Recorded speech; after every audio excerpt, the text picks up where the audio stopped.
नमस्कार, पॅम्स रेसिपीमध्ये आपलं स्वागत आहे।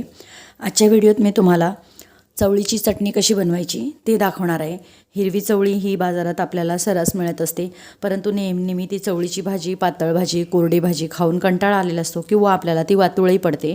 तर आपल्याला तिची चटणी कशी बनवायची आहे जरा वेगळ्या पद्धतीमध्ये।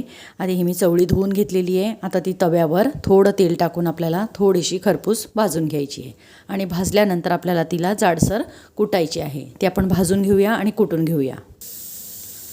तव्यावर टाकली आहे, तिला थोडं तेल घालायचं आहे आणि आपल्याला थोडी भाजून घ्यायची।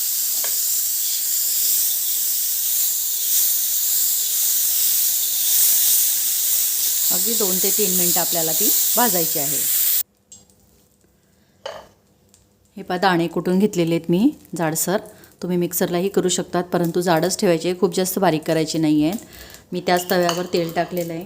तेलामध्ये थोडं जिरं, थोडं मोहरी आणि आलं लसूणची पेस्ट आहे ही। तुमच्याकडे आलं लसूण असला कुटूनही टाकू शकतात।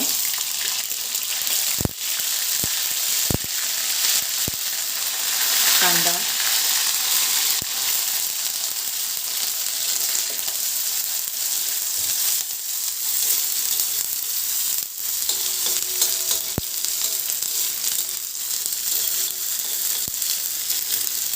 ही हिरवी मिरची आहे। हिरवी मिरचीची कुटून घेतलेली आहे मी हिरवी मिरची। तुम्ही कापूनही घालू शकतात, पण कापून टाकलं तर त्याची चव जरा वेगळी लागते, कुटून टाकलं तर जरा चव सुंदर लागते। तुम्ही तिखट खात असाल तर तिखट मिरची वापरा, तिखट खात असाल तर थोडंसं तिखट प्रमाणची मिरची घ्या।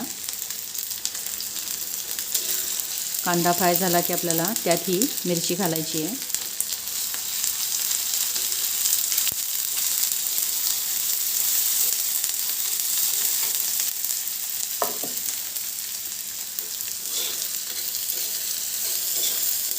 खूप जास्त आपल्याला त्यासाठी मेहनत घ्यायची नाही आहे। आपल्याला थोडी हळद घालायची आहे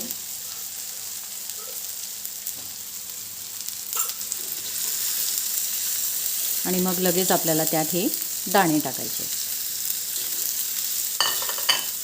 हे सगळं मिक्स करून घेऊया। आता चवीपुरता मीठ घालायचं आहे। सगळं मिक्स केलं आहे मी। नंतर भरपूर अशी कोथिंबीर घालायची आहे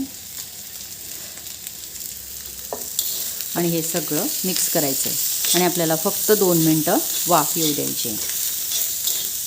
खूप जास्त कोरडं होत असेल तर त्यावर तुम्ही थोडा पाण्याचा शिपका मारू शकतात, पण मला काही आवश्यकता वाटत नाही आहे। तुम्हाला जर वाटलं खूप जास्त कोरडं वाटत असेल तर थोडा शिपका मारायचा आणि त्याला 2 मिनिटं वाफ येऊ द्यायची। आता मी 2 मिनिटं वाफ येऊ देणार आहे आणि मग आपली चटणी तयार आहे। झटपट अशी चवळीच्या दाण्यांची चटणी।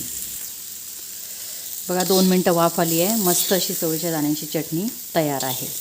गरम गरम अशी मस्त पोळीसोबत तुम्ही खाऊ शकतात। जरा वेगळी रेसिपी। अशीच मी एक तुरीच्या दाण्यांची चटणी दाखवलेली आहे, मुगाच्या दाण्यांची चटणीचा व्हिडिओ अपलोड केलेला आहे, लिंकवर जाऊन तुम्ही पाहू शकता। खानदेशमध्ये असे वेगवेगळे पदार्थ बनवले जायचे की जे आपल्याला वेगळ्या पद्धतीने करायचे आणि वातुळही पडत नाही, असे तुम्ही करू शकतात। व्हिडिओ आवडला तर लाईक करा, शेअर करा, सबस्क्राईब करायला मात्र विसरू नका, म्हणजे पुढील येणारे असेच माझी माहितीपूर्ण व्हिडिओ आणि छोट्या छोट्या रेसिपींचे, खानदेशी रेसिपींचे व्हिडिओ पाहायला मिळतील।